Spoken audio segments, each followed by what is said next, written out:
I'm 87 years old. My name is Robert Chen, and I spent 62 years of my life chasing something I can't even hold in my hands anymore. When I was 25, I stood in front of my bathroom mirror every morning and practiced my signature. Not because I needed to sign checks. I practiced it because I wanted it to look important. The kind of signature that would end up in history books. The kind people would recognize without reading the name above it. I wanted to be remembered so badly that I forgot to live a life worth remembering. I was an architect back then, just starting out in Chicago. Had my degree framed on the wall, had my drafting table positioned perfectly by the window, had my leather portfolio that cost me 2 months' rent.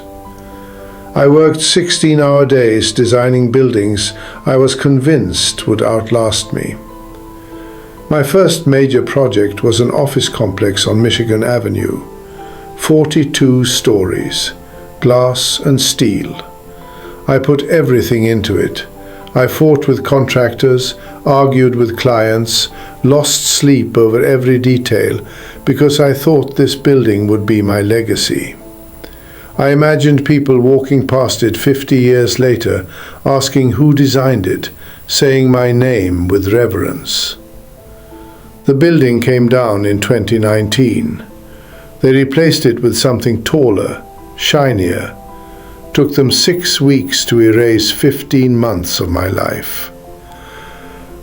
I didn't understand it then, but I was building monuments to my own fear. Fear of being forgotten. Fear of dying without proof that I existed. My wife Sarah used to bring me dinner at the office, and I'd barely look up from my blueprints. She'd sit there watching me work, and I thought I was impressing her with my dedication. I thought she was proud. Years later, she told me she was just trying to spend time with me before I forgot what she looked like. We had 2 daughters. Emily was born when I was 28, Rachel when I was 31. I have photographs of their childhood lined up on my desk right now. And you know what haunts me most? I'm barely in any of them. I was always behind the camera, or at the office, or traveling to some conference where I'd give presentations about architectural philosophy to rooms full of people I'd never see again. I convinced myself I was building a future for my daughters. What I was really doing was building an excuse to avoid being present in their lives. Emily's first word was "Dada." I wasn't there. I was in New York meeting with a potential client who never hired me. Sarah recorded it on our camcorder and showed me when I got home 3 days later. I watched my daughter say my name for the first time on a television screen. I told myself it was fine, that I'd be there for the important moments. But here's what I learned too late. They're all important moments. Every single one of them. I won awards. 3 of them sit in my study gathering dust. I gave speeches. I had articles written about my work in architectural journals that nobody reads anymore. I sat on boards and committees.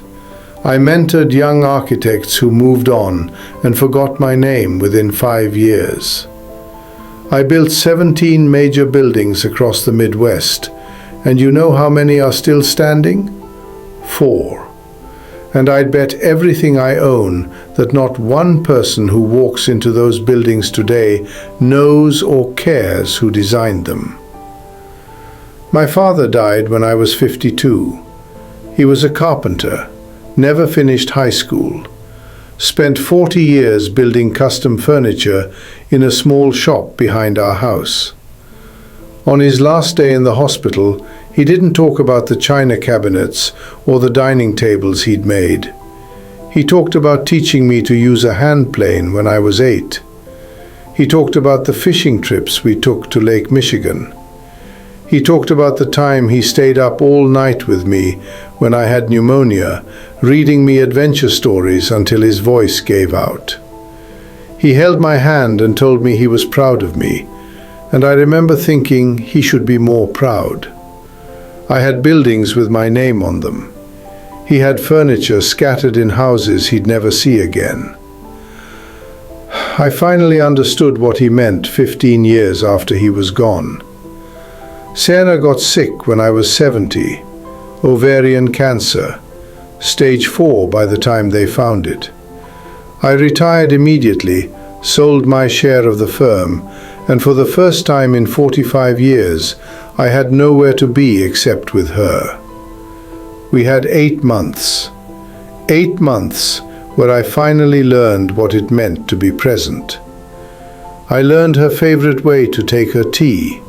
I learned that she hummed when she was content. I learned that she'd been carrying small disappointments for decades, little moments she'd wanted to share with me that I'd been too busy to notice. We talked more in those 8 months than we had in the previous 20 years. She died on a Tuesday morning in April. I was holding her hand. Her last words to me were, "Thank you for coming back." That's when I realized I'd been gone most of our marriage, even when I was standing right next to her. After she died, I expected my daughters to pull away. I would have deserved it. But Emily moved back to Chicago. She brought her kids over every Sunday. Rachel called me 3 times a week from Seattle. They didn't do it because I'd been a good father. They did it because I'd finally become present enough for them to forgive the father I'd been. That forgiveness was a gift I never earned, but received anyway. I'm 87 now. I live in a small apartment with a view of a park. I take walks every morning. I know the names of the people I pass. There's a young mother with twins who sits on the same bench every day at 9. Her name is Maya. There's an elderly Korean man who feeds the pigeons every afternoon. His name is Jin, and he doesn't speak much English, but we sit together sometimes in comfortable silence. There's a teenager who practices skateboard tricks on the path, and I've watched him land progressively harder moves over the past year. His name is Marcus. None of them know I was an architect. None of them care. They know me as Robert, the old man who smiles and says good morning. Last week, Emily brought my grandson to visit. He's 7. We spent the whole afternoon building a tower out of wooden blocks. Just the 2 of us on the living room floor. He wanted it to be the tallest tower ever built, and every time it fell, he'd laugh and start over.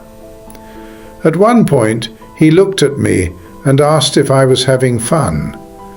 I told him I was. He said good, because he was having fun too, and that's what matters. A 7-year-old boy taught me what I'd spent 60 years refusing to learn. I thought legacy was about leaving your name on something permanent. I thought it was about creating something that would outlast your body, something that would prove you were here. I built buildings that touched the clouds, and they all came down, or might as well have. But the way my daughter looks at me now, the sound of my grandson's laugh, the quiet moment when Jin and I share a bench in the park, these things are still standing. Not in steel or stone, but in the way lives touch each other and leave an imprint that doesn't need a signature. Nobody will write my name in history books. No one will study my buildings in architecture schools. When I die, probably soon now, the world will not stop. The sun will come up the next morning. People will go to work, drink their coffee, live their lives. And that's exactly how it should be. Because I'm finally understanding what my father knew all along. You're not remembered for the monuments you build. You're remembered in the small, quiet moments you chose to be fully present for the people who loved you. If you're 25 right now, chasing your name on something you think will last forever, let me tell you what I wish someone had told me. The signature you're practicing doesn't matter. The building you're designing will come down. The award you're chasing will gather dust. What matters is the person waiting for you to come home. The child saying your name for the first time. The moment that seems ordinary until you realize it was everything. Stop trying to be remembered by the world. Start trying to be remembered by the people who actually know your name. Because in the end, that's the only legacy that survives.